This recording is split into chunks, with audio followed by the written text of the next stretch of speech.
Good evening बच्चों। ये जो वीडियो है बेटा, इसमें trigonometric ratio of standard angle है। अब ये स्टैंडर्ड एंगल क्या है? 0 डिग्री की वैल्यू, 45, 30, 60 एंड 90, ये सब स्टैंडर्ड एंगल्स हैं। इनके कॉस साइन टेन, इन सब की वैल्यू आपको बिल्कुल अच्छी तरह से याद होनी चाहिए। या टेबल जो मैंने कल एक वीडियो में आपको बताई थी, है ना, बनाना सिखाया था, वो टेबल बनानी आनी चाहिए। दोनों में से कोई भी एक काम करना पड़ेगा। ज़्यादातर ये होता है जब हम क्वेश्चन सॉल्व करते हैं तो ज़्यादातर वैल्यू हमें धीरे धीरे करके अपने आप ऑटोमेटिकली याद होना शुरू हो जाती हैं, है ना। अब इस क्वेश्चन में एक अच्छा क्वेश्चन है, इसमें पहले हम सबकी वैल्यूज रखना शुरू करेंगे।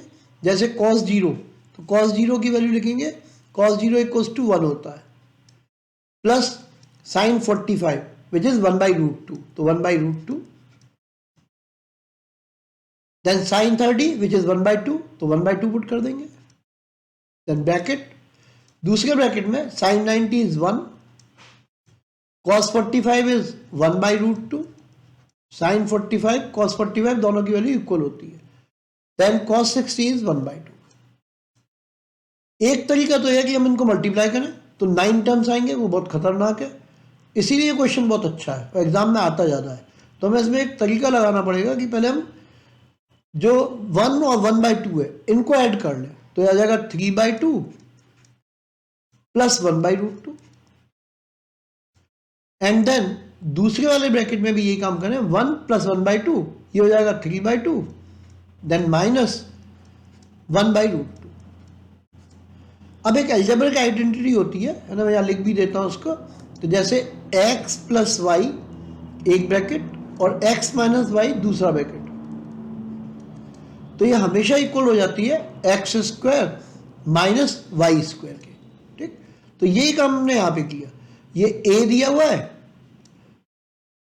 और ये b दिया हुआ है, या x और y कह सकते हो, बीच में प्लस और माइनस है, यानी कि हम इसको ऐसे लिख सकते हैं 3/2 का whole square, then minus 1/√2, then इसका भी होल स्क्वायर, एंड सॉल्व करेंगे तो आएगा 3 का स्क्वायर 9/4 माइनस 1/2, √2 का स्क्वायर 2 हो गया, देन एलसीएम आएगा 4 एंड ये हो जाएगा 9 माइनस 2, दैट इज 7/4, तो ये आंसर हो जाएगा। ठीक, तो अलजेब्रिक आइडेंटिटी लगाने से क्वेश्चन थोड़ा आसान हो गया, है ना। एक और क्वेश्चन बेटा, अब इसमें दिया हुआ है एक्यूट एंगल्स की वैल्यू निकालनी है हमें ए एंड बी की, है ना, दो वैल्यू निकालनी है ए एंड बी की। तो ये जो रिलेशन दिए हुए हैं इनको दो अलग अलग पार्ट में डिवाइड करता हूं मैं। तो पहला हो जाएगा 2 cos a plus b is equals to 1, तो यहां पे आ जाएगा cos a plus b equals to 1/2। ठीक, अब आएगा cos a प्लस बी, अब 1/2 हम सोचेंगे किस cos की वैल्यू होती है, तो 1/2 इज cos 60, है ना, cos 60 की वैल्यू होती है 1/2 होती है, तो हो जाएगा cos of 60 degree, and therefore यहां से हमें पता चल गया a प्लस बी की वैल्यू वो आएगी 60 डिग्री। तो हाफ इक्वेशन हमने सॉल्व कर ली, अब दूसरी इक्वेशन को भी सॉल्व करते हैं। इसमें दिया हुआ है 2 sine a minus b is equals to 1, तो इसका मतलब हो जाएगा sine a minus b is equals to 1/2। और जब हम इसको सॉल्व करेंगे तो हमें सोचना पड़ेगा 1/2 साइन में किसकी वैल्यू होती है, तो 1/2 साइन में जो होती है, साइन 30 की वैल्यू होती है 1/2, तो हम लिख देंगे sine a minus b equals to sine of 30 degree, and therefore एक रिलेशन में पता चल गया a minus b equals to 30 degree. अब दो इक्वेशन है, इनको हम साइमल्टेनियसली सॉल्व कर सकते हैं, तो मैं एक के नीचे एक लिख देता हूं इन दोनों को। पहली इक्वेशन ये है a plus B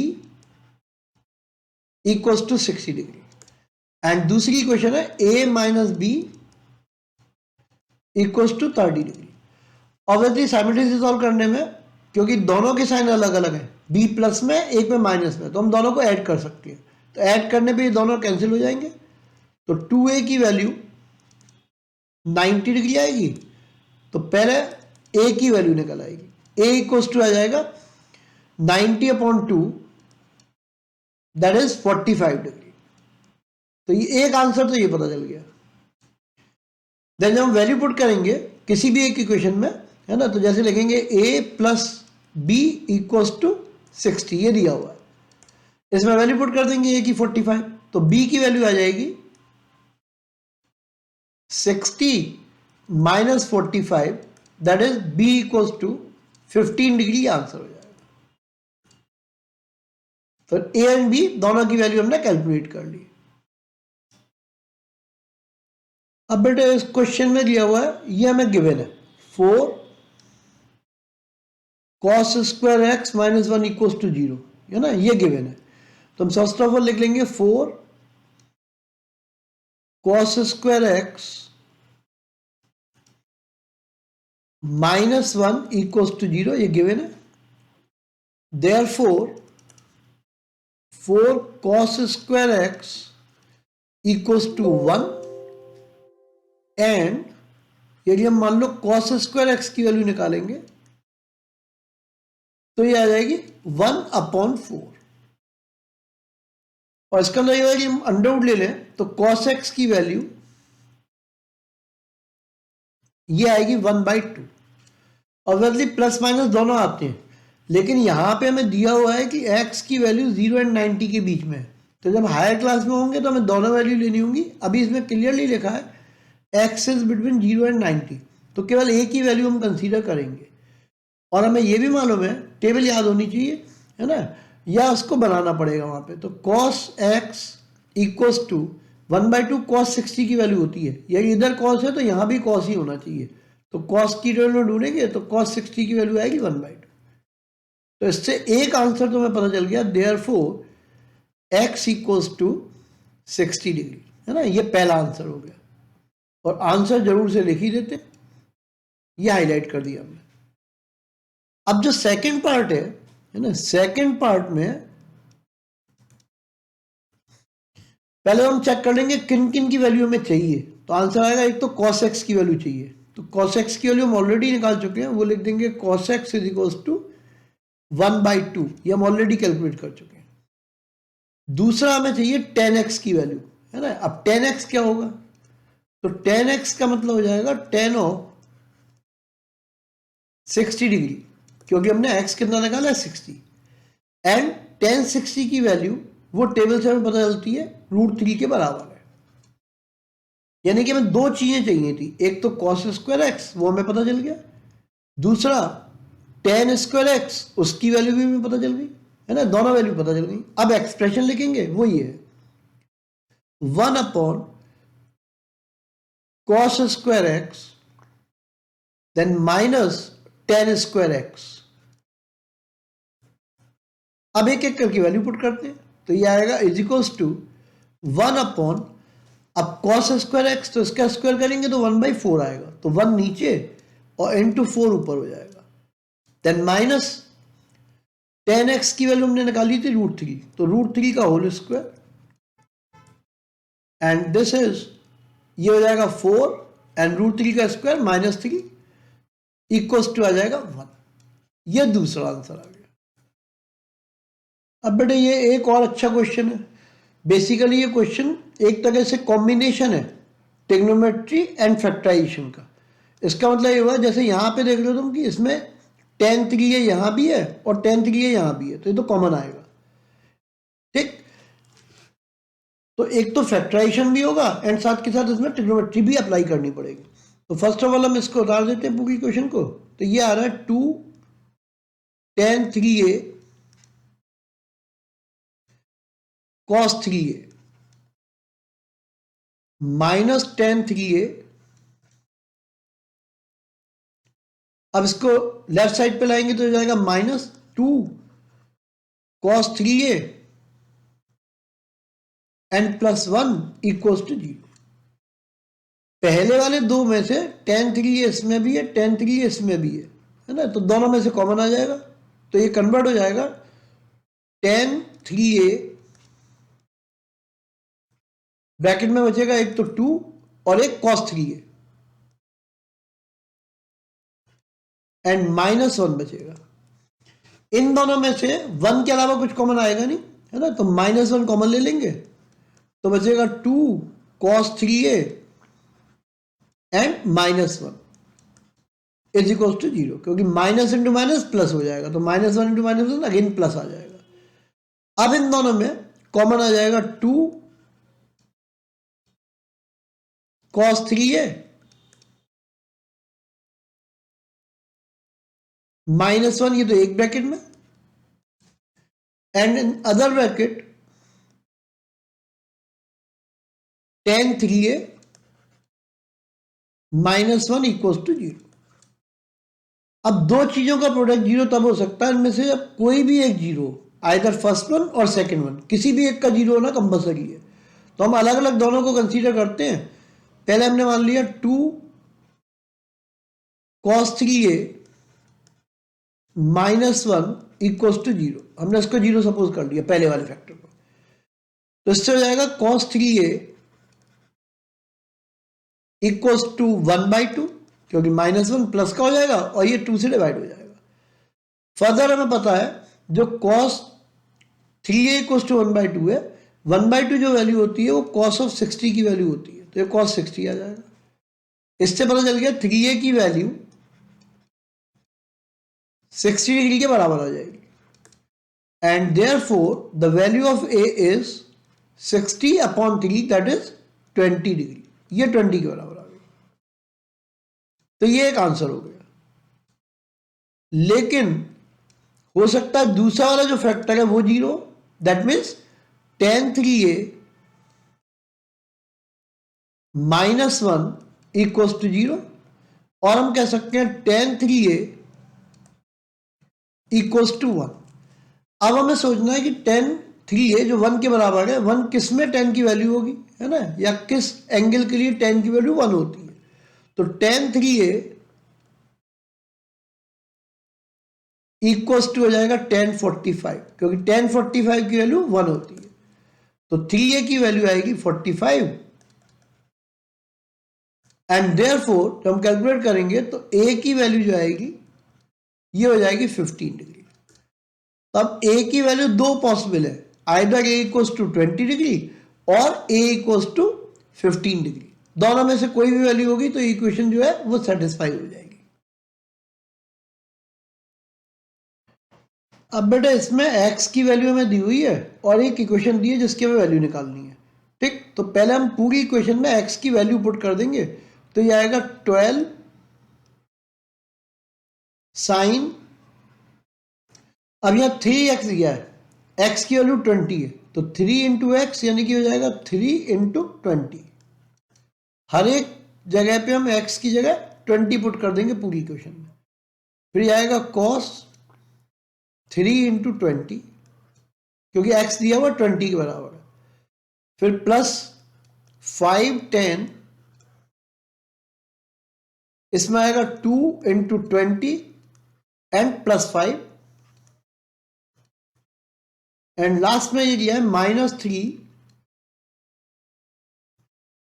cot square 3x, यानी कि 3 इंटू 20। अब इसको जो सिंप्लीफाई करेंगे तो ये आएगा 12 साइन 60/2, तो 30 बचेगा, देन cos 3 इंटू 20 60 डिग्री, फिर आएगा प्लस 5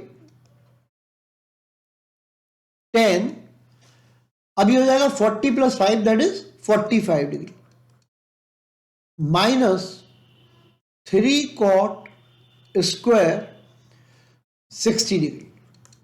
अब अगेन ट्रिग्नोमेट्रिक वैल्यू हमें पता ही है सब टेबल की, तो वो हम इसमें पुट कर देंगे, है ना। और टेबल ये याद नहीं किया तो बना के देख सकते हो वहीं पे, है ना, वो बनाने का तरीका पिछले वाले वीडियो में तुम्हें पूरा सिखा दिया था।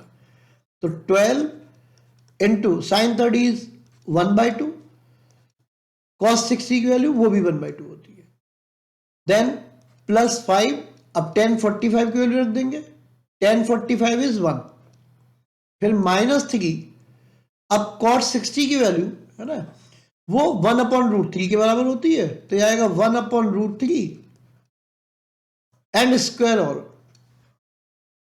तो ये फर्दर हो जाएगा 12/4, तो ये तो 3 आ गया, प्लस 5 × 1 इज 5 एंड -3 × 1/3, क्योंकि √3 का स्क्वायर करेंगे तो 3 आ जाएगा, तो ये 1/3, तो ये आ जाएगा 3 + 5 एंड -1, तो आंसर हो जाएगा 8 - 1 दैट इज 7, ये आंसर हो गया। एक और अच्छा क्वेश्चन है स्टैंडर्ड एंगल पे बेटे, इसमें दिया हुआ है साइन, इसके दो मेथड है ना, जो भी तुम्हें पसंद है मैं दोनों मेथड बताता हूं इसके, है ना। तो एक तो मेथड 1, इसमें हम क्या करेंगे, वैल्यू पुट कर देंगे, है ना, जैसे sin² 60 plus cos² 3x - 9 is equal to 1।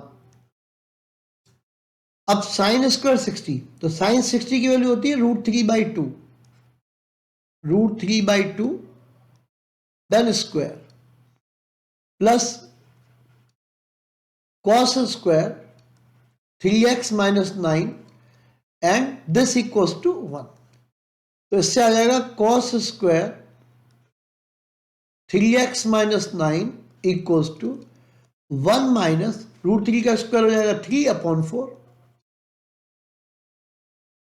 और 3/4 जो होगा इसको सॉल्व करेंगे तो 1/4 आ जाएगा, 1 - 3/4 is 1/4, taking under on both side, तो ये हो जाएगा cos ऑफ 3x - 9